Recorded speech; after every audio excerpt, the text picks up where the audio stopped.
Ahojte, tak vás tu vítam znova s ďalšou mojou žiačkou.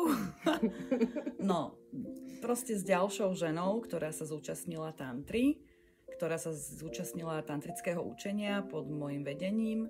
Bolo to minulý rok, okolo leta, niekedy kedy to bolo? Hej, začali sme nejak v máji. Tak. Ahojte, ja som Monika. To je Monika, nevadí. Ty to zvládneš aj sama. No a Monika vám chce povedať svoju skúsenosť a vlastne ako to všetko začalo, prečo tantra, ako si ma vybrala a teda potom už konkrétne bude hovoriť o svojich skúsenostiach so mnou a čo jej tantra priniesla, toto tantrické učenie. A bude hovoriť potom možno už aj, keď sa odváži, o svojich skúsenostiach, už aj s terapiami, keď začala pracovať vlastne, keď začala robiť terapie, pomáhať ľuďom.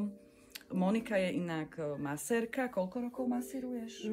Tak ja by som sa definovala, že som skôr terapeut. Tie masážne techniky, to je iba také na oklamanie nepriateľa.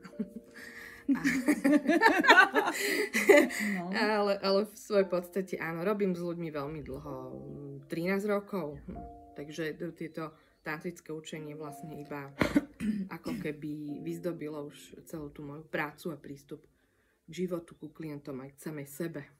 Dobre, tak nám môžeš začať rozprávať o tom, ako si ma našla, ale čo ťa k tomu viedlo, aby si vyhľadala tantru, alebo tantrickú nejakú masérku, ktorá ťa bude učiť.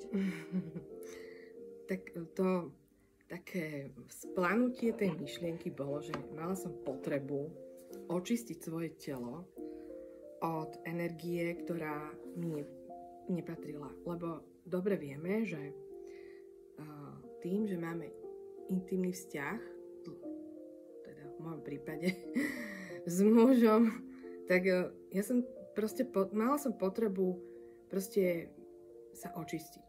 Tak som hľadala a do cesty mi došli vlastne tvoje stránky, zavolala som a ani neviem prečo vlastne to vzniklo, že ja som celá možno tak ako mne volajú klienti, som si myslela, že jedným takým prídem raz a niečo proste sa zmení, hej, ale nakoniec sme to spravili ako výcvik tantrickej školy a som za to veľmi vďačná, pretože mi to vlastne celý ten proces ukázal, kde mám slabé miesta. Prešla som v podstate veľmi, veľmi silnou očistou na viacerých úrovniach, ja neviem na koľkých, ale to celé moje vedomie a celé telo sa dostalo na úplne inú takú až diamantovú úroveň by som to ja nazvala, hej. Nádhera. že v podstate na fyzickej úrovni sa veci zmenili a zmenilo sa i to, čo človek má v hlave, ako uchopí svoj život, ako vie uchopiť to, čo sa mu v živote deje a viem to vlastne odovzdať tým, čo robím, viem to odovzdať aj ďalej.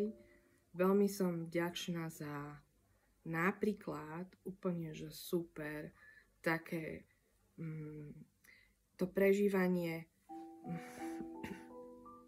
intimity, že som si myslela, že to iba ja mám taký preľud, že môžem mať vnútorný orgazmus, ale tak pri tantre vlastne tam je to pochopenie nájdené, že to tak má byť.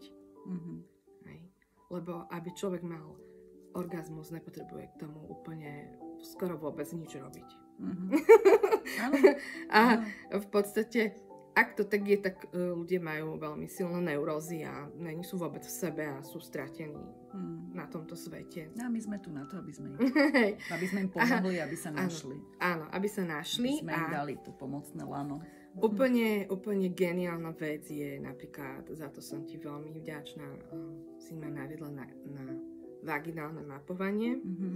A je veľká škoda, že ženy o tom ani nevedia a mohlo by to mnohým ženám pomôcť.